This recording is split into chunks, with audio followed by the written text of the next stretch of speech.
आवाज आ रही है क्या ऑनलाइन? एक बार थम्स अप कर दो। स्ट्रैटेजी में कांस्टेंट रिव्यू होना बहुत जरूरी है ना? ये सब हमने पढ़ा था। फिर हमने एक और बात पढ़ी थी क्या? स्ट्रैटेजी में परफेक्ट स्ट्रैटेजी कभी कुछ होती नहीं है। एक बढ़िया स्ट्रैटेजी क्या होती है? व्हाट इज अ बढ़िया स्ट्रैटेजी? अ बढ़िया strategy is that where there is a balance. किसके बीच में? बिटवीन द, वही जो एक्सटर्नल एनवायरनमेंट से जो अपॉर्चुनिटीज और थ्रेट्स आ रही है उसके बीच में, और हमारी इंटरनल कैपेबिलिटीज और रिसोर्सेज के बीच में, स्ट्रेंथ और वीकनेस। तो मतलब स्ट्रेंथ और वीकनेस और अपॉर्चुनिटी और थ्रेट, इनके बीच में क्या होना चाहिए? बैलेंस होना चाहिए। एक ऐसी वही होती है बढ़िया स्ट्रेटेजी जहां इनके बीच में क्या बैठ जाए? Balance. And that balance need not to be a perfect balance because perfect is nothing. सही है? So that balance should be a workable balance. काम चलाओ। समझ में आ रही है मेरी बात?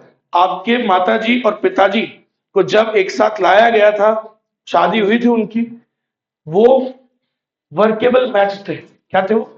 Workable match. अगर आपके नाना जी ये ढूंढने में लग जाते कि मैं अपने बच्ची के लिए परफेक्ट मैच लाऊंगा, परफेक्ट कुछ होता ही नहीं, तो लाते ही रहते आपके पिताजी आ नहीं पाते कभी।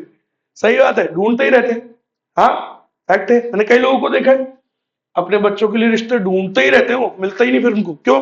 बिकॉज वो गलत चीज ढूंढ रहे हैं जो होती ही नहीं है। कौन सी चीज? परफेक्ट। परफेक्ट होता ही नहीं है। समझ गए? काम चलाओ, बैलेंस बैठ जाए उतना जरूरी है। बाद में वो उसे क्या करेंगे? वर्केबल बनाएंगे। समझ रहे हो? ये होता है खेल। तो यही तो कर रहे हैं हम, कांस्टेंट रिव्यू। परफेक्ट स्ट्रैटेजी जैसी कुछ चीज होती नहीं है। हमको उसे क्या बनाना पड़ता है? वर्केबल, एनवायरमेंट के हिसाब से, सारी चीजों के हिसाब से। इसलिए तो कांस्टेंट रिव्यू और ये सब जरूरी है। तभी तो बोला strategy evolves over a period of time. है ना? सही बोल रहा हूँ ना? मतलब दिमाग तो है मेरे में। बिल्कुल एकदम करेक्ट बात है कि वो it evolves over a period of time, it doesn't happen like that. समझ गए? क्योंकि परफेक्ट तो कुछ होता ही नहीं। कहां से ढूंढ के ले आओगे परफेक्ट स्ट्रेटेजी? कुछ नहीं होती परफेक्ट स्ट्रेटेजी। समझ गए? आपको बैलेंस बनाना है and that balance need to be a workable balance. ठीक है? किसके बीच में? अपनी स्ट्रेंथ और वीकनेस जो अपने अंदर है, और जो एनवायरमेंट से अपने पास क्या आ रही है, अपॉर्चुनिटी और थ्रेट, उसके बीच में क्या बना दो? माहौल। वो माहौल कैसा होना चाहिए? ये दो बातें अपन ने पढ़ ली थी, तीसरी नहीं पढ़ी थी। तीसरी क्यों नहीं पढ़ी थी? क्योंकि वो अब पढ़ेंगे अपन। ठीक है? ध्यान देना सब लोग। तीसरी, तीसरी तीसरी तीसरी पेज नंबर बताना। 35। 35।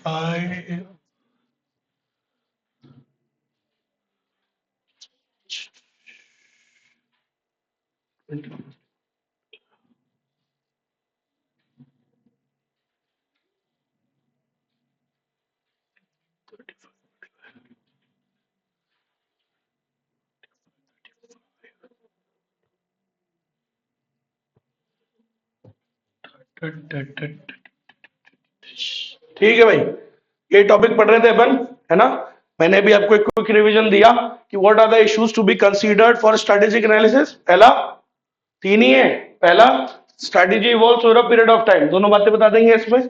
दूसरी बात, there should be a balance, मतलब परफेक्ट स्ट्रेटेजी क्या होती है? जहां पे there is a balance between the opportunities and threats and the internal strength and weakness. सही बात है। And that balance need to be a workable match, बता देना। ठीक है? ये बता देना सारा काम। अब आता है तीसरा आइटम। तीसरा आइटम का नाम है रिस्क। हमेशा ये मान के चलो कि स्ट्रेटेजी परफेक्ट तो होती नहीं है, तो अपन ने बोला ही स्ट्रेटेजी से एसोसिएटेड बहुत सारे रिस्क होते हैं। समझ रहे हो? तो इसकी स्ट्रेटेजी का इंपैक्ट पड़े या ना पड़े जरूरी थोड़ी है उतना जो हमने सोचा वैसा ही पड़ेगा। सो स्ट्रेटेजी का इंपैक्ट सही पड़े ना पड़े, इट डिपेंड सर। हो सकता, क्योंकि बहुत सारे रिस्क होते हैं उसमें भी।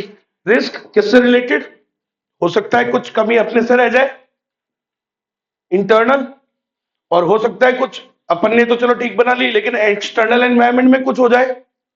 समझ रहे हो? आजकल तो बहुत कुछ नाटक ही चल रहा है।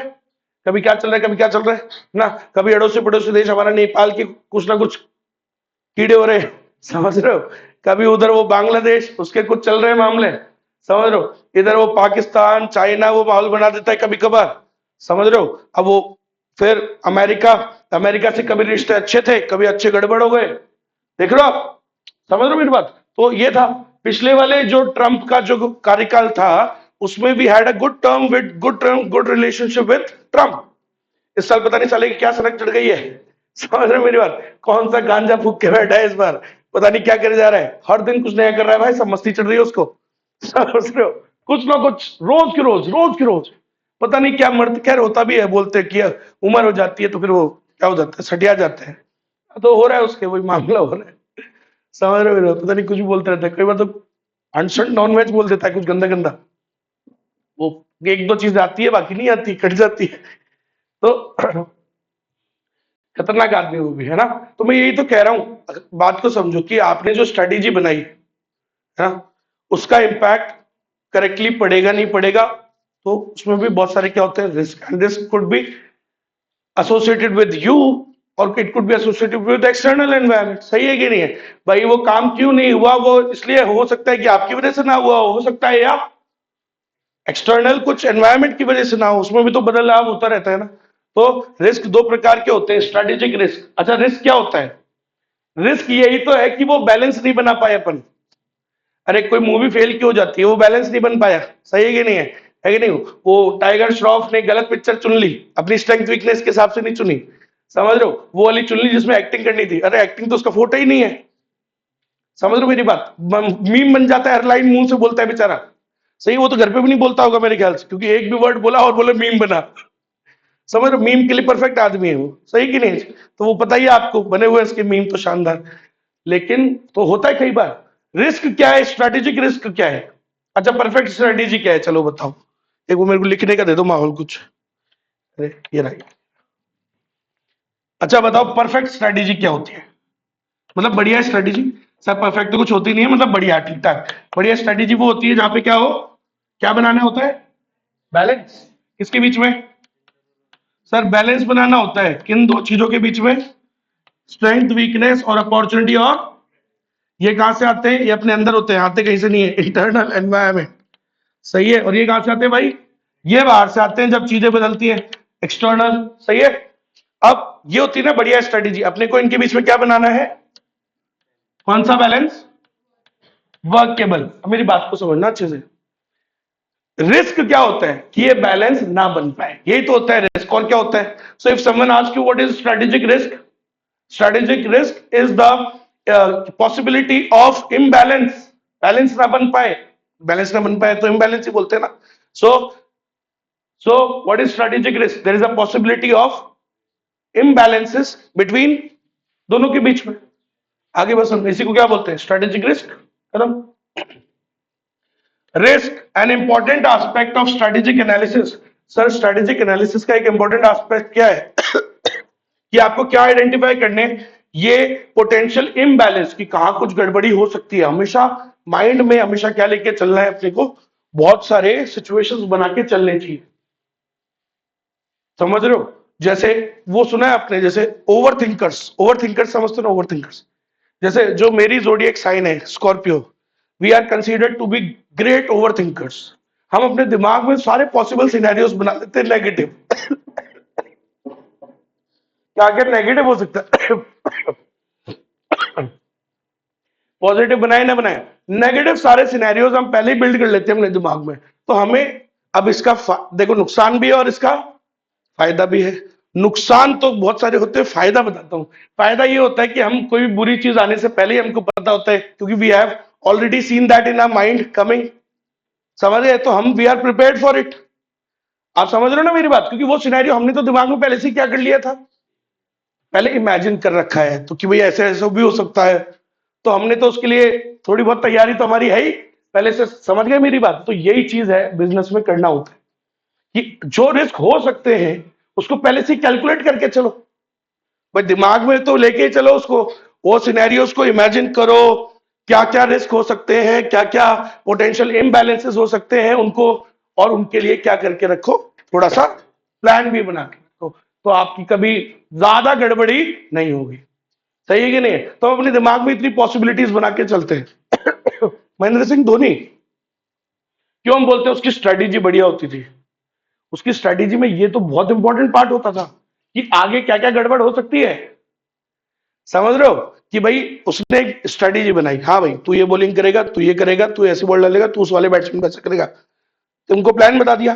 फिर तुम्हें तुम्हें साइड में रख के अपने दिमाग में फिर और कैलकुलेशन शो करता था कि बोला अगर मैंने बोल तो दिया है लेकिन ये है तो लीड मान लो ये नहीं डाल पाए वो बॉल, मान लो वो प्लेयर कोई आउट नहीं कर पाए तो क्या, ये सारे वो पॉसिबिलिटीज दिमाग में बना के चलता।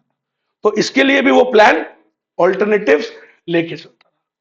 समझ गए, तो ये नहीं हुआ तो क्या करेंगे, ये नहीं हुआ तो क्या करेंगे, और ऐसा हो गया तो क्या करेंगे, सारे पॉसिबल मिस कैलकुलेशन वो दिमाग में पहले से ही सिनेरियो प्लान करके चलता है, इसलिए उसके पास ऑलमोस्ट हर चीज के लिए क्या रहता है, तैयारी। समझ गए मेरी बात, ये है असली मामला। तो बस अब ये पढ़ना है यार, आधी बातें तो बता दी मैंने, ज्यादा ही बता दी भाई साहब, आज कुछ सरस्वती बैठ गई दिमाग में। समझ गए, तो ये बात याद रखना है, इनसे तो ज्यादा ही बता दी, इसमें कुछ है ही नहीं इतना तो। चलो, तो पोटेंशियल इम्बैलेंसेस किस वजह से हो जाते हैं सर, वो बैलेंस नहीं बैठ पाता, कई बार अपनी वजह से, कई बार अपनी वजह से, कई बार एक्सटर्नल फैक्टर्स की वजह से। ठीक है भाई। अब रिस्क जो होते हैं वो अभी आपने पढ़ा इंटरनल भी होते हैं, और इधर देखो, इधर इधर लेफ्ट में रिस्क जो होते हैं स्ट्रैटेजिक रिस्क। स्ट्रैटेजिक रिस्क क्या होता है, अरे the risk associated with strategy, और तो क्या, उसका इंपैक्ट पड़े ना ना पड़े। स्ट्रैटेजिक रिस्क दो प्रकार के होते हैं, बोलो कौन कौन से, इंटरनल और एक्सटर्नल। इसको मत देखो, इधर देखो लेफ्ट में, इंटरनल और एक्सटर्नल। अब इंटरनल में भी दो होते हैं, शॉर्ट टर्म और लॉन्ग टर्म। इसमें भी दो होते हैं, शॉर्ट टर्म और लॉन्ग टर्म। समझ में आ गया पक्का, उस डायग्राम की वजह इसको देख लो अच्छे से। तो risk are of two types, it can be because of our own internal factors, it can be because of our external factors. उसमें भी दो, शॉर्ट टर्म, उसमें भी लॉन्ग टर्म। समझ में आ गया, बनाओ इसको, बनाओ बनाओ बनाओ बना लो।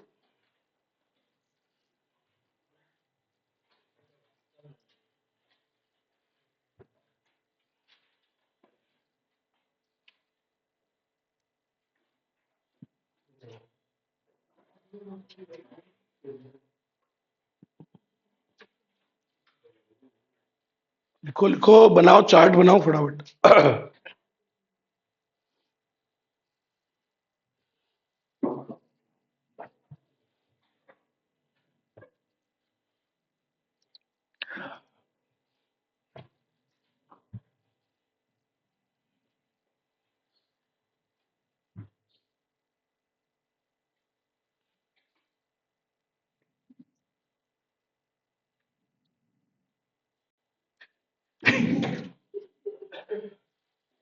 हो गया, चलो ठीक है।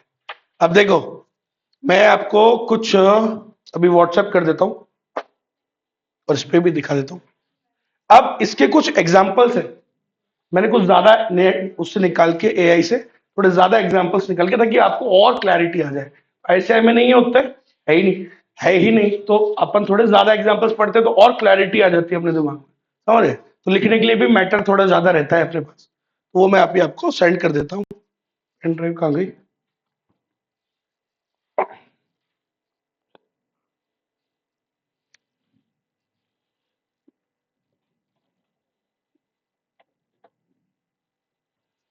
हाँ भाई, जब तक वो सेट हो रहा है तब तक आप समझना इंटरनल मतलब और एक्सटर्नल मतलब क्या होता है ना। इंटरनल रिस्क क्या है और एक्सटर्नल रिस्क क्या है, तो देखो भाई क्या है। इंटरनल, पहले इंटरनल पढ़ते हैं। इंटरनल क्या होते हैं, जो हमारी वजह से, हमारे इंटरनल एनवायरनमेंट में, ऑर्गेनाइजेशन के अंदर जो इंटरनल चीजें होती है, हमारे रिसोर्सेस, हमारी कैपेबिलिटीज, हमारी जो चीजें हैं इंटरनल, उनकी वजह से जो रिस्क होता है उसे क्या बोलते हैं, इंटरनल रिस्क, है कि नहीं। तो लिख देना, internal risk occur because of the forces with in the firm. समझ गए मेरी बात, ये वो रिस्क होते हैं जो किस वजह से होते हैं, वो फोर्स फैक्टर्स की वजह से जो विद इन द फर्म होते हैं, and which are directly interacting with the organisation, जो डायरेक्टली इंटरैक्ट कर रहे हैं, इनडायरेक्टली नहीं। समझ गए, फॉर एग्जाम्पल पॉलिटिकल एनवायरमेंट, तुम्हारे देश के अंदर या तुम्हारे रीजन में पॉलिटिक्स में गड़बड़ चल रहा है या कुछ चेंज होने वाला है, तो वो तो एक्सटर्नल हुआ, इनडायरेक्टली इफेक्ट करेगा, डायरेक्टली थोड़ी करेगा। समझ गए? लेकिन जो इंटरनल वाले होते हैं वो डायरेक्टली इफेक्ट करते हैं, समझ गए? एक्सटर्नल रिस्क ये क्या होता है सर? ये किस वजह से होता है? Because of the changes in the external environment, because of the changes, changes मतलब इनकंसिस्टेंसी। सर वो ठीक नहीं चल रहे, बार बार बदल रहे हैं। सो ये एक्सटर्नल रिस्क किस वजह से होता है? It occurs because of inconsistencies और the changes in the external environment. जो दोनों के बीच में क्या है सर? इनकंसिस्टेंसी है। अपनी स्ट्रेटेजी के हिसाब से वो एनवायरमेंट बार बार बदल रहा है। अपन बना रहे वो बदल गया, अपन बना रहे वो बदल गया, कुछ और हो गया। सो इनकंसिस्टेंसी चल रही है, तो इस वजह से वो कौन सा रिस्क होता है? एक्सटर्नल रिस्क होता है। दोनों में शॉर्ट टर्म लॉन्ग टर्म दोनों होते हैं, ठीक है? पहले हम पढ़ते हैं इंटरनल में शॉर्ट टर्म। इंटरनल में शॉर्ट टर्म का मतलब क्या होता है? ये कौन सा रिस्क होता है सर? मतलब किस टाइप का रिस्क होता है? देखो बेटा, कई बार होता है that organisational capacity is unable to cope up with the strategic demands. मतलब मार्केट से जो डिमांड आ रही है वो उससे हम क्या नहीं कर पा रहे, हमारे जो रिसोर्सेज और कैपेबिलिटीज है हम उससे कोप अप नहीं कर पा रहे। मैं इसके एग्जांपल्स दूंगा, अभी सिर्फ आपको समझा रहा हूं कि ये कौन सा वाला रिस्क होता है, किस प्रकार का टाइप का। तो दिस इज द रिस्क, मतलब जहां पे ऐसा होता है कि जो हमारी कैपेसिटी है, अपने जो रिसोर्सेज और कैपेबिलिटी है वो मार्केट की डिमांड के हिसाब से कोप अप हम नहीं कर पा रहे, हमारी जो जरूरत है उस हिसाब से हम वो कोप अप नहीं कर पा रहे, हमारे जो रिसोर्सेज और कैपेबिलिटी है। अच्छा, लॉन्ग टाइम रिस्क क्या होता है? लॉन्ग टाइम इंटरनल में inconsistencies with the strategy are developed on account of changes in the internal capacity and preferences। Sir जो हमारी स्ट्रैटेजी है वो काम नहीं कर रही, समझ रहे हो? उसके अंदर इनकंसिस्टेंसीज डेवलप हो गई हैं because of our own environment. हमारे एनवायरमेंट में से कुछ चेंजेस हो गए, समझ रहे हो? हमारा कल्चर ही गड़बड़ है ऑर्गेनाइजेशन का, हमारे ऑर्गेनाइजेशन का स्ट्रक्चर काम नहीं कर रहा है, या कोई भी चीज हमारे ऑर्गेनाइजेशन के जो फैक्टर्स हैं उनकी वजह से कुछ इनकंसिस्टेंसीज डेवलप हो गई है, स्ट्रैटेजी में गड़बड़ी डेवलप हो गई है, मतलब स्ट्रैटेजी इज नॉट इफेक्टिव। तो ये क्या हो गया? लॉन्ग टाइम रिस्क हो गया, ठीक है? अब ऐसे ही इसमें दोनों है, शॉर्ट टर्म और long term. Short term risk क्या है? अब सुनना, ये कौन सा रिस्क है? एक्सटर्नल। एक्सटर्नल बाहर वाला, उसमें क्या रिस्क हो सकता है शॉर्ट टर्म में? पता है क्या हो सकता है? Errors in interpreting the environment causes strategic failure. हमने एनवायरमेंट को ठीक से इंटरप्रेट नहीं किया, मिस इंटरप्रेट कर लिया। होता है कई बार हम गलत इशारे समझ जाते हैं, है कि नहीं? लड़की ने मान लो सिर्फ आपसे नोट्स मांगे, आप गलत इशारे समझ के बोले ये बात करना चाहती है, समझ रहे हो? तो होता है कई बार मिस इंटरप्रिटेशन हो जाता है, समझ रहे? उसने सिर्फ स्माइल किया, आप कुछ और समझ रहे हो, बोले और अबे स्माइल, उसका मुंह ही ऐसा है। तो होता है कई बार मिस मिस इंटरप्रिटेशन हो जाता है, गलत समझ जाते हैं हम, ठीक है? तो वही है, एनवायरमेंट में कुछ हुआ, अपन ने उसको मिस इंटरप्रेट कर लिया, तो कुछ और समझ लोगे तो कुछ और कुछ उसके लिए एक्शन भी तो लोगे, तो ये रिस्क होता है कई बार, समझ गए? अभी जैसे ट्रंप है, ट्रंप कुछ ना कुछ बदल रहा है, अपन ने उसको कुछ गलत मिस इंटरप्रेट कर लिया, समझ गए? ऐसा भी तो होता है। तो लॉन्ग टर्म रिस्क क्या है? लॉन्ग टर्म ये होता है changes in the environment lead to obsolescence of strategy. Sir environment की वजह से हमारी स्ट्रेटेजी क्या हो गई? ऑब्सोलीट, आउटडेटेड, खत्म, पुरानी। बिल्कुल बिल्कुल समझ गए? मतलब एनवायरमेंट हो गया बिल्कुल मॉडर्न, तुम्हारी स्ट्रेटेजी अब हो गई पुरानी। तो ये रिस्क होता है इसमें। तो ये एक्सप्लेनेशन है एक तरीके से, ठीक है, कि शॉर्ट टाइम में क्या रिस्क होता है, लॉन्ग टर्म में क्या रिस्क हो सकता है, एक्सटर्नल में, ये दोनों बता दो, ठीक है? और यही बातें उस डब्बे में लिखी हुई है, उस डब्बे में यही है। शॉर्ट देखो, रिस्क दो प्रकार के, इंटरनल एक्सटर्नल। इंटरनल में दोनों शॉर्ट टर्म और लॉन्ग टर्म, एक्सटर्नल में दोनों शॉर्ट टर्म और लॉन्ग टर्म, ठीक है? अब सुनिएगा, तो मैं आपको क्या बताऊंगा अब इनके एग्जाम्पल, उससे और क्लैरिटी बढ़ेगी अपनी, ठीक है? तो वो एग्जाम्पल्स कागज पे लिख के इस टॉपिक में इधर पेस्ट करने, समझ गए?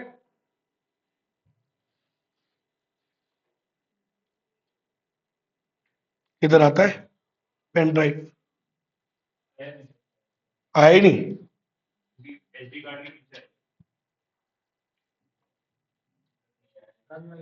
आई ही नहीं ना।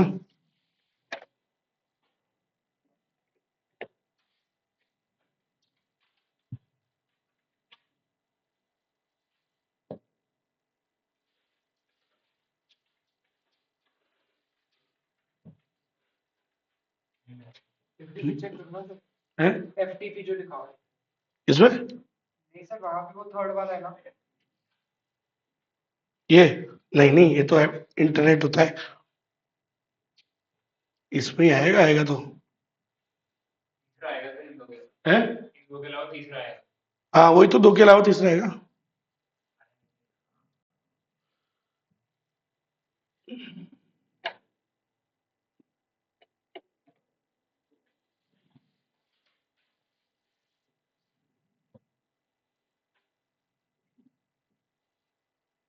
रीड ही नहीं कर रहा के।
सबसे पेज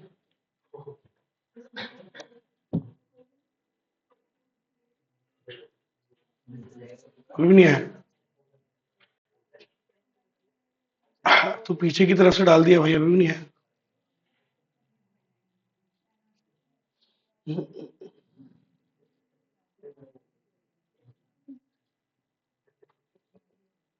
बीत गया है अभी, आउटडेटेड हो गया, ऑब्सोलीट हो गया लगता है। रीड ही नहीं कर, अब निकल ही नहीं रही।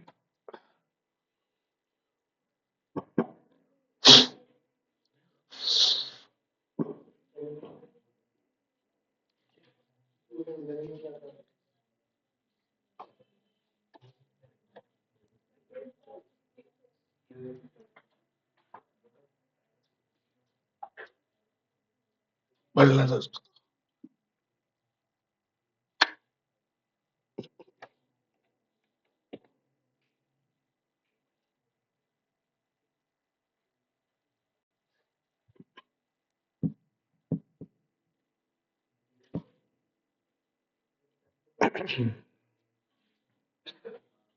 चलो इसमें भी तो आ जाएगा ना, इसमें भी डाल देंगे, इसमें आ जाएगा, है ना, डायरेक्टली इसी में डाल दो। चैट जीपीटी तो इसमें भी होता होगा, नहीं होता? होता ही होगा। लो आपको भी भेज देता हूँ, फोन पे भी तो आ जाएगा ना तुम्हारे, फोन है तुम्हारे पास, ये लो यार। आपका ग्रुप है सितंबर, सितंबर,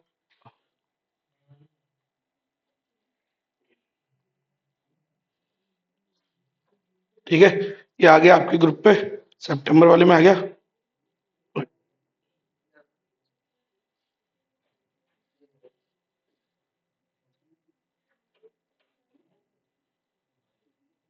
सितंबर और मई, मई का है, मई का है, ये रहा। हाँ भाई आ गया, ठीक है। तो देखो भाई निकालो।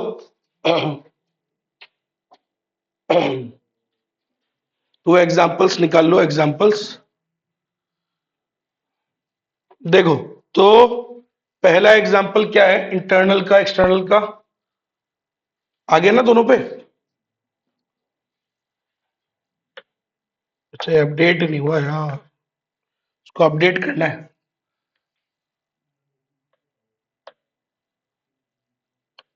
इंटरनल रिस्क और एक्सटर्नल रिस्क, ठीक है, समझना बेटा। इंटरनल रिस्क और एक्सटर्नल।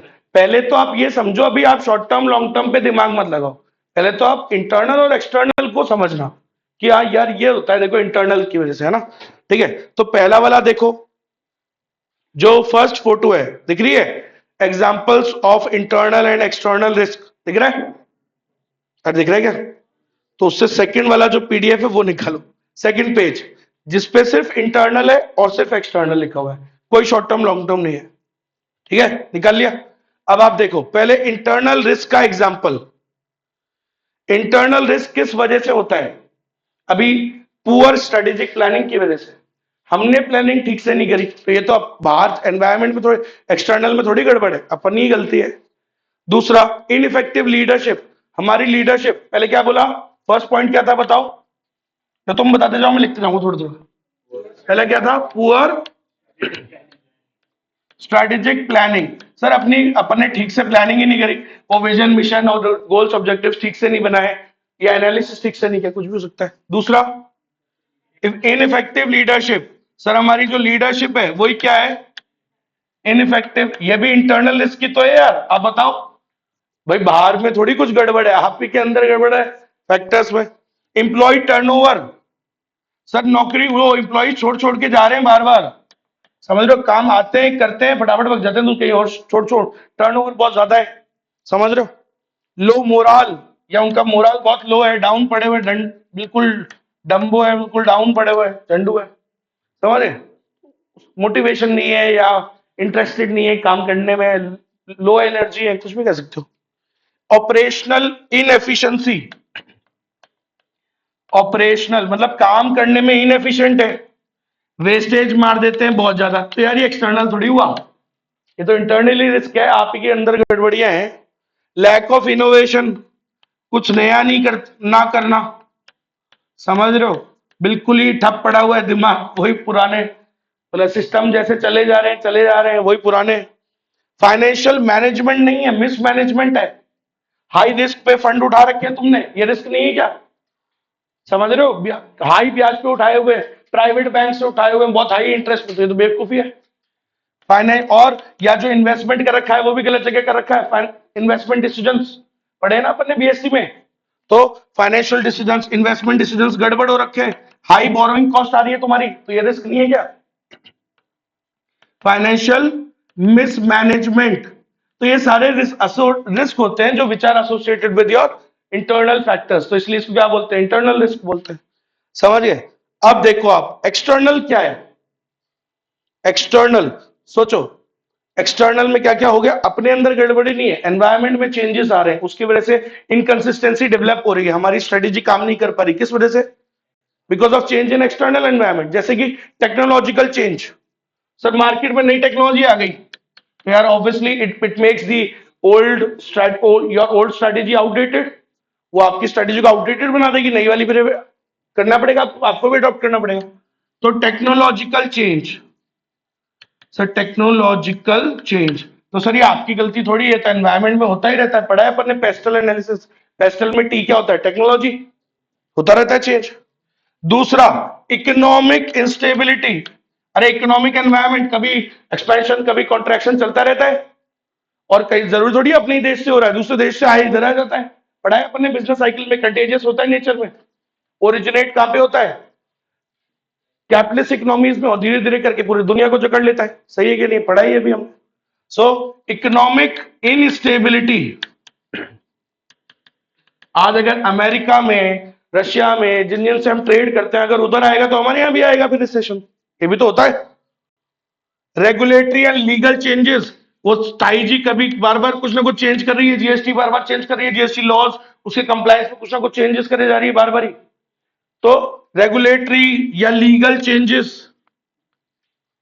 लीगल चेंजेस हो रहे हैं बार बार, लॉज वगैरह चेंज हो रहे हैं, होंगे तो फिर बिजनेस पे भी प्रभाव तो आएगा ना, अब अपनी गलती थोड़ी है, लेकिन ये क्या हो गया सर, हमारी स्ट्रेटेजी पे प्रभाव तो डाल ही रहे ना, है ना। कॉम्पिटिटिव प्रेशर, ये सब आपको लिखने चाहिए, मैंने लिख दिया तो इतने में तुम भी लिख देते। कॉम्पिटिटिव प्रेशर, अब यार अपनी स्ट्रेटेजी तो ठीक थी ना, लेकिन कॉम्पिटिटिव प्रेशर उधर से अलग चल रहा है, पढ़ा है अपन ने, 5 थ्रेट्स होते हैं, पढ़ा है इसी चैप्टर के अंदर, याद करो, threat of rivals, threat of new entrants, threat of buyers, threat of oh bargaining power of buyer, bargaining power of supplier, threat of substitutes, competitive pressure आ रहा है, तुम्हारी थोड़ी गलती है, लेकिन वो तुम्हारी स्ट्रेटेजी काम नहीं कर रही, तो ये रिस्क हो जाता है कई बार। फिर पॉलिटिकल इंस्टेबिलिटी, समझ रहे हो, वो पूरी बाहरी दुनिया के देश, में मजाक नहीं कर रहा, सच बात है ये। आप में आपकी आपको थोड़ी देर पहले बोला था मैं कि इधर बांग्लादेश के कीड़े हो रहे हैं, उधर पाकिस्तान चाइना वो उधर कर रहे हैं, उधर नेपाल, इधर कभी श्रीलंका, ये क्या हो रहा है? आप आपके ही देश के अराउंड क्यों हो रहा है? पिछले 10 साल में आपने दुनिया को जो ज्यादा ग्रोथ करके दिखाई है ना, उनको जो जलन है वो निकल रही है, समझ रहे हो? आपको पीछे ढकेलने के लिए सारी साजिशें रची जा रही हैं, समझ रहे हो? जिसमें हमारे देश के लोग की जो क्या होता है, दो पार्टीज होती हैं, एक जो है सरकार में, एक जो अपोजिशन है, वो अपोजिशन भी उनसे हाथ मिलाने के लिए रेडी है आपके देश में इनकंसिस्टेंसीज करने के लिए, गड़बड़ियां करने के लिए, क्योंकि उनका तो फायदा उसी में है ना भाई। भाई पुरानी सरकार को उखाड़ना उनका काम होता है, अपोजिशन का काम क्या होता है? जो एग्जिस्टिंग सरकार है उसको परेशान करना। और भाई देखो, ईमानदारी से बात करें तो यही रोल होता है, नहीं तो आपने अपना रोल ठीक से नहीं निभाया, सही है कि नहीं? यही तो बात है। आज जैसे पार्लियामेंट होता है, तो पार्लियामेंट के अंदर क्या है, मजाक ज्यादा चलता है आजकल, है ना? क्यों? क्योंकि भाई एक जो अच्छा कोई है ही नहीं ना ऑपोजिशन लीडर, समझ रहे हो? ऑपोजिशन लीडर अच्छा होता, उसका काम ये होता है कि एग्जिस्टिंग सरकार में जो कमियां हैं, सही कमियां उनको निकालना, देश के सामने रखना पार्लियामेंट में, सही कमियां, झंडुओं वाली नहीं, समझ रहे हो मेरी बात? लेकिन अब ऑब्वियसली आप ऑपोजिशन लीडर ही कैसा चुना है, वो लीड है वो बिल्कुल, तो वो क्या ही बातें निकालेगा, जिनका इतना कोई बहुत सेंस नहीं बन रहा है। लेकिन ये सब कहां से हो रहा है? वो सब बाकी जो देश है, जहां इंडिया से जो जल रहे हैं, ऑब्वियसली जल रहे हैं, because we have grown immensely in the last 10 years। और कंट्री, अपने कंट्री की जो ग्लोबल पोजीशन है वो काफी इंक्रीज हुई है, financially we have become stronger. इससे कई देशों की दिक्कत तो है ही ना, उनके भी तकलीफ है पेट में इस वजह से, तो वो, और फिर हमारे देश के लोग उनसे मिल जाते हैं, और हमारे देश में भी अब ये करना चाह रहे हैं, कभी किधर कभी किधर कभी किधर, सब फंडिंग और ये सारी चीजें होती हैं, उधर से चलती है, ऑपरेट होती है, समझ रहे हो? इसलिए आपकी जो जनरेशन है, इसको ये बहुत समझना जरूरी है कि कोई बहकावे में ना आए, ये अपने अराउंड ही हो रहा है सारे देश के, अपने अंदर अभी हो नहीं पा रहा है, क्योंकि अभी एक वो ठीक टिका हुआ है उनका पैर, ठीक है, वो उधर से रोक रहे हो चीजों को होने से, otherwise they are trying bloody everything की जो नेपाल में हुआ, वो चेंजीज ने वहां की सरकार को ये कर दिया वो कर दिया, बांग्लादेश में जो हो रहा है वो आपके देश में भी हो, दे आर ट्राइंग एवरीथिंग बिगाड़ने के लिए आपके देश में। तो खैर, एक्सटर्नल एनवायरमेंट है, पॉलिटिकल इंस्टेबिलिटी है, हमारी कोशिश कर रहे हैं वो लोग उसे ठीक ठाक रखने की, लेकिन कितना ही कर पाएंगे वो वाली बात है, क्योंकि सारे दुश्मन एक साथ हो पड़े, समझ गए? पहले तो अपने देश के अंदर वाले, और ऊपर से दुनिया में पॉलिटिकल इंस्टेबिलिटी, तो ये भी कई बार अपनी स्ट्रैटेजी को क्या बना देती है, इनकंसिस्टेंट, वो काम नहीं कर पा रही, अपनी गलती नहीं है, लेकिन the political instabilities are not letting us to do anything, सही है? उससे चेंजेस आ रहे हैं, हमें बदली करना पड़ रहा है स्ट्रैटेजी को, समझ गए? काम नहीं कर पा रहा है वो, समझ गए?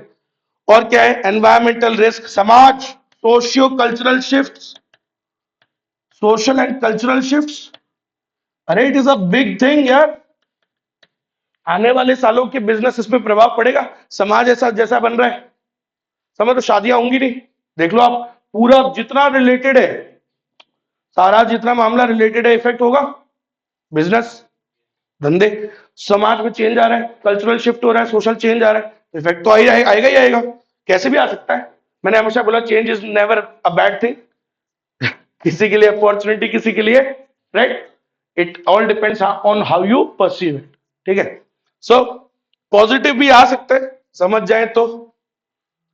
We should try to become more like China, we should try to become more like Japan, Korea, ये मेरा ऐसा मानना है। We should not try to become like USA, but इस प्रॉब्लम ये चल रही है हमारे देश में, we are becoming like our generation, Gen Z is becoming like USA.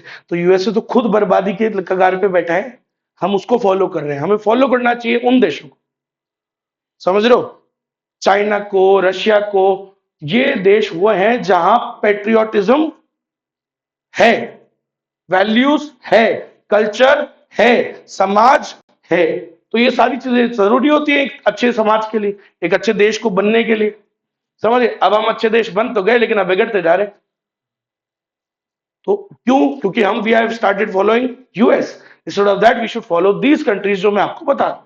यहाँ पे दोनों, आदमी भी कमाता है, औरत भी कमाता है, सब मॉडर्नाइजेशन भी है, सारी सारी मॉडर्नाइजेशन भी है, सारी चीजें भी है। Still they have manage to prevent their cultural values, social values, traditional values. वो अपने समाज कल्चर को बचाने में क्या रहे हैं? सक्सेसफुल रहे।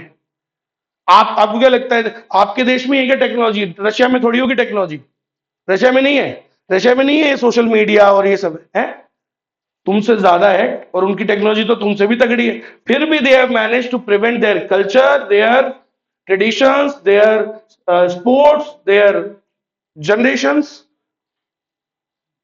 देख लो आप, है ना? तो ये चीज चाइना में नहीं है, चाइना डेवलप नहीं है, चाइना दुनिया को चला रहा है। तो वो उसने चीजें करी है, तो हमें भी अगर ये कर ले तो हम भी बहुत तगड़े बन सकते हैं। हमें ये इसी तरीके से बिगाड़ने भी तो लगे हुए हैं वो, कि हम उसको फॉलो करे जाए और हम भी बिगड़ने भी कगार पे आ जाए। समझ गए मेरी बात? चलो, तो ये सारे चेंजेस क्या होते हैं बेटा? लास्ट एक एनवायरमेंटल चेंज, इन ये कम नहीं पड़ता तो पर्यावरण छोटी बड़ी कर देता है। क्लाइमेटिक चेंज, अरे it is a big threat also. Climatic changes होते जा रहे हैं, तो ये सब क्या है? एक्सटर्नल है, एक्सटर्नल। समझ गए? तो ये मैंने आपको अभी सिर्फ, अभी देखो, अभी तक मैंने कोई शॉर्ट टर्म लॉन्ग टर्म वाली बात नहीं करी। अभी मैंने बात बताई कि देखो इंटरनल ये होते हैं, एक्सटर्नल ये होते हैं। अब मैं शॉर्ट टर्म लॉन्ग टर्म कर देता हूं, करें स्टार्ट। तो इंटरनल में भी क्या होता है सर? अरे इंटरनल में भी शॉर्ट टर्म और लॉन्ग टर्म होते हैं, ठीक है? तो इसको मैं ऐसे कर देता हूं, ऐसे।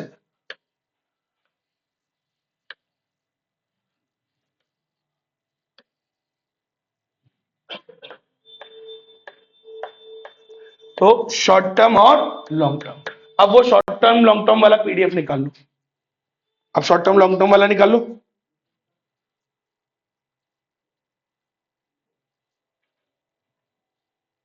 हाँ भाई, तो इंटरनल में शॉर्ट टर्म क्या हो सकता है? ऑपरेशनल इनएफिशिएंसी, दिख रहा है पहला एग्जांपल, है ना? यार अपन ही इनएफिशिएंट है, काम ही करना नहीं आता, इनएफिशिएंट है। Poor coordination, delay in implementing the strategy, strategy तो बना ली, इंप्लीमेंट करने में ही देरी कर दी, तो ये तो तुम्हारी गलती है ना। एक्सटर्नल करके थोड़ी कुछ हुआ है, तुमने ही डिले कर दिया। सही है कि नहीं है? ठीक है, दूसरा क्या है ना? दूसरा है एम्प्लॉय टर्नओवर। अब ये भी क्या है? शॉर्ट टर्म रिस्क है, और ये तो होता ही है, कभी भी हो जाता है, छोड़ के चले गए।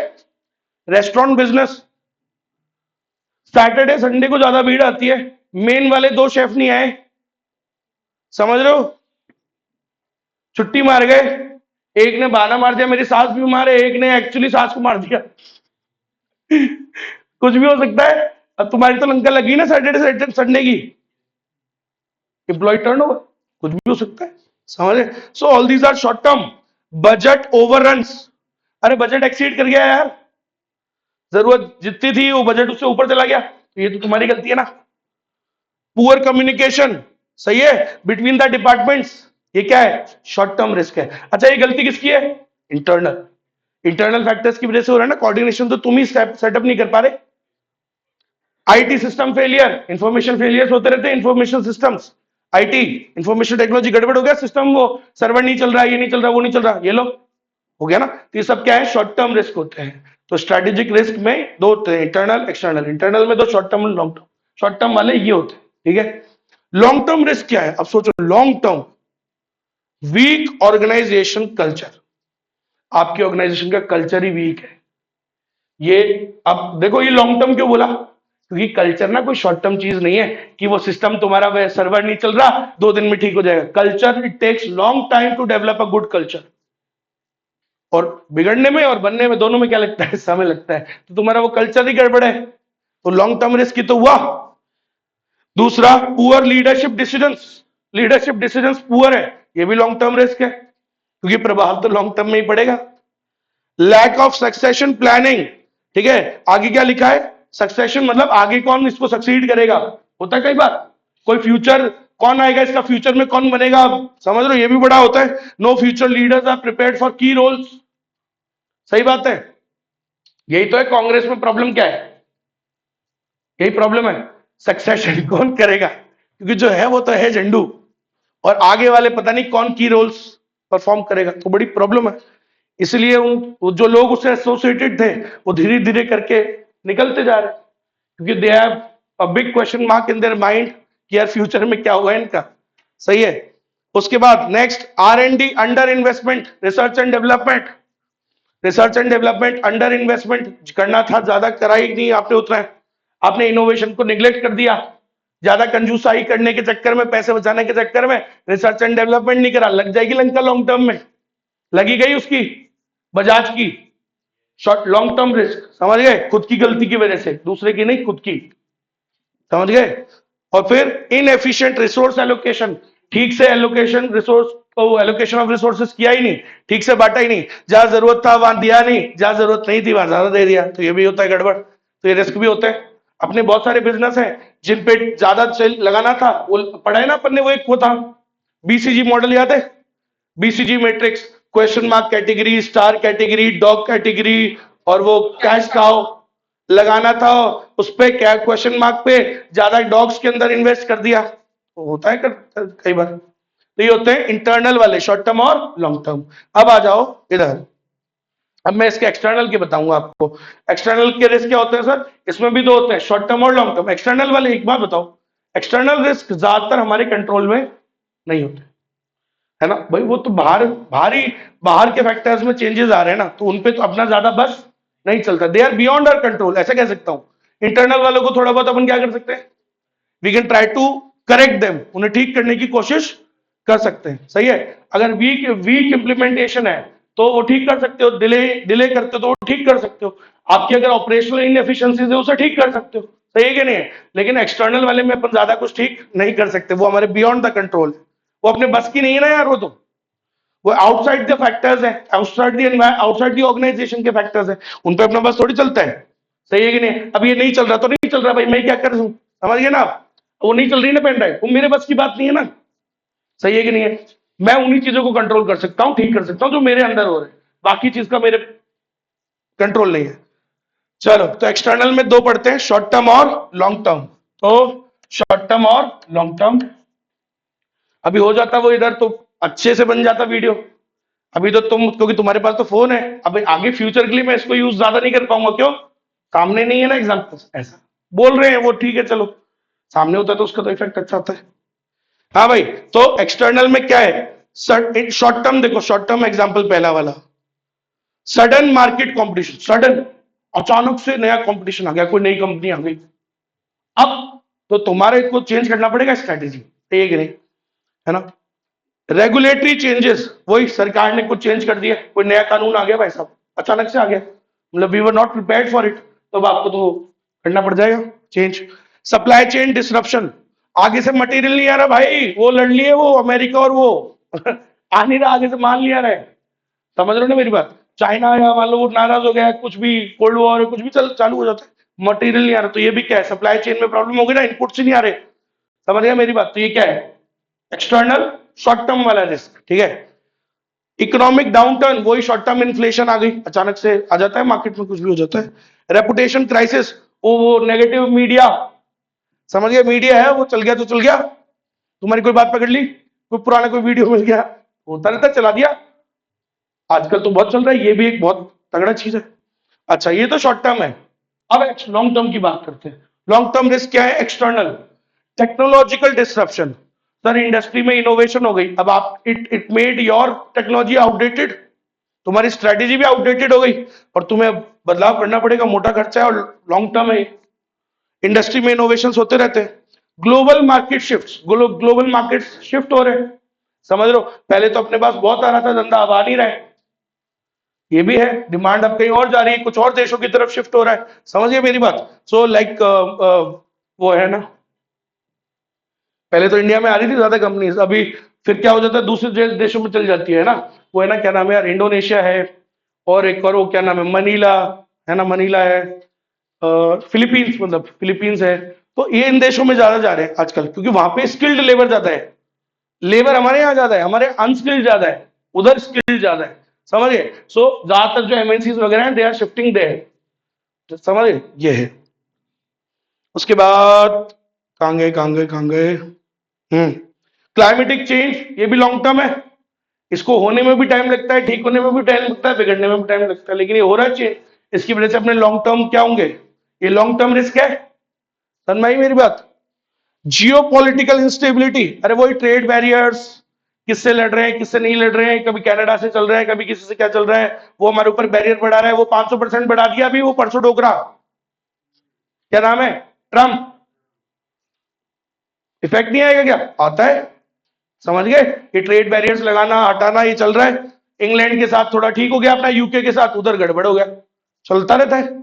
चाइना से थोड़ा बेटर हो गया, होता ना, कोई दुश्मन का दुश्मन दोस्त होता है ना, ऐसा। चेंजिंग डेमोग्राफिक्स, डेमोग्राफिक चेंज आ रहा है, समझ रहे हो। मान लो वही चाइना में जैसा आया, अचानक से वो, अचानक से तो नहीं गया, वो डोकरे डोकरे मतलब पॉपुलेशन में ज्यादा क्या बढ़ने लग गए, ओल्ड एज पीपल ज्यादा हो गए। ये क्या है, उनका लॉन्ग टर्म रिस्क है, समझ गए। अपने देश का भी लॉन्ग टर्म रिस्क समझ लेना, क्योंकि क्या हो रहा है, पॉपुलेशन तो ऐसे तो बढ़ रही है, लेकिन अपने जो अपने जैसे क्या है, एक पर्टिकुलर रिलीजन में तो बढ़ रही है, लेकिन बाकी जगह क्या है, in for becoming more modern, तो मॉडर्नाइजेशन बनने के चक्कर में बच्चे ही नहीं कर रहे हैं लोग, एक एक बच्चे कर रहे हैं, एक एक बच्चे करोगे तुम्हारा भी चाइना वाला हाल हो जाएगा। आई एम नॉट सेइंग बच्चे ज्यादा करो, उतने तो करो, लेकिन जितने जरूरी है देश के लिए फ्यूचर, क्योंकि ये फिर अचानक से ठीक भी नहीं हो पाएगा। चाइना के साथ हुआ, चाइना ने वन चाइल्ड लॉन्ग पॉलिसी लेके आए वो 1970 में, उसका प्रभाव उल्टा पड़ गया, क्या कि उनके जो पॉपुलेशन में क्या हो गए, ज्यादातर जो एज वाले लोग ज्यादा हो गए, ओल्ड एज पीपल ज्यादा हो गए। सो इसकी वजह से वहां की कंपनीज को इफेक्ट, भाई they are shifting to other countries, समझ रहे हो। जहां यूएस से ज्यादातर काम चाइना से कराता था, so most of the companies are shifting towards other countries, because डोकरे थोड़ी काम करेंगे। तो you should also think about this, ठीक है। तो ये सारी चीजें होती है, तो ये सब, ये क्या है, डेमोग्राफिक चेंज आना, ये क्या है, लॉन्ग टर्म रिस्क। समझ में आई मेरी बात। 1970 में उसको पता नहीं था कि उसकी 2020 में क्या लग जाएगी, लंका, 50 साल बाद लगी, प्रभाव लॉन्ग टर्म है, आया समझ। तो ये सारे रिस्क होते हैं बेटा, शॉर्ट टर्म लॉन्ग टर्म, तो ये सब स्ट्रेटेजिक रिस्क होते हैं, दोनों होते हैं, अपनी वजह से भी होते हैं, आउटसाइड दी फैक्टर्स भी होते हैं, तो ये सारी चीजें होती हैं। एक बार देख लेते हैं इसको, वाइंड अप करते, खत्म है चैप्टर।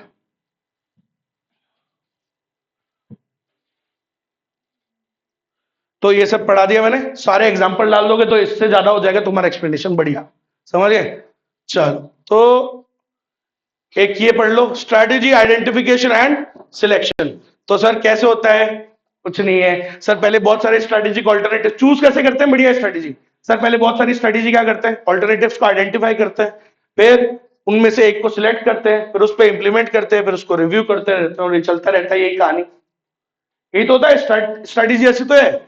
बहुत सारी होते हैं ऑप्शंस, उनमें से हम चूज करते हैं, कुछ एक स्ट्रैटेजी सिलेक्ट करते हैं, फिर उसे इंप्लीमेंट करते हैं, फिर उसको रिव्यू करते रहते हैं, कमियों को ठीक करते रहते हैं, समझ गए।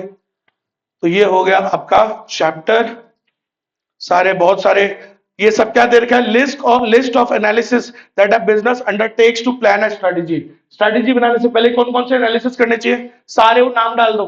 कस्टमर का एनालिसिस करना चाहिए, कॉम्पिटिटर का एनालिसिस करना चाहिए, मार्केट का करना चाहिए, एनवायरमेंट का करना चाहिए, परफॉर्मेंस एनालिसिस, खुद की परफॉर्मेंस, डिटर्मिनेंट्स एनालिसिस, और भी फैक्टर्स है sir, financial resources, strength weakness, ये सारी एनालिसिस हमको करनी चाहिए। एक्सटर्नल वाले, ये कौन कौन से एक्सटर्नल वाले हैं सर, ये वाले हो गए एक्सटर्नल एनवायरमेंट। इनसे क्या आता है, अपॉर्चुनिटी और थ्रेट्स का पता लगता है, ट्रेंड्स का पता लगता है, ट्रेंडिंग क्या चल रहा है उसका पता लगता है, समझ गए, स्ट्रेटेजिक अनसर्टेनिटीज का पता लगता है। फिर ये इंटरनल वाले, इंटरनल में कौन से दो करने, ये वाले दो, ये क्वेश्चन आ सकता है छोटे मोटे में।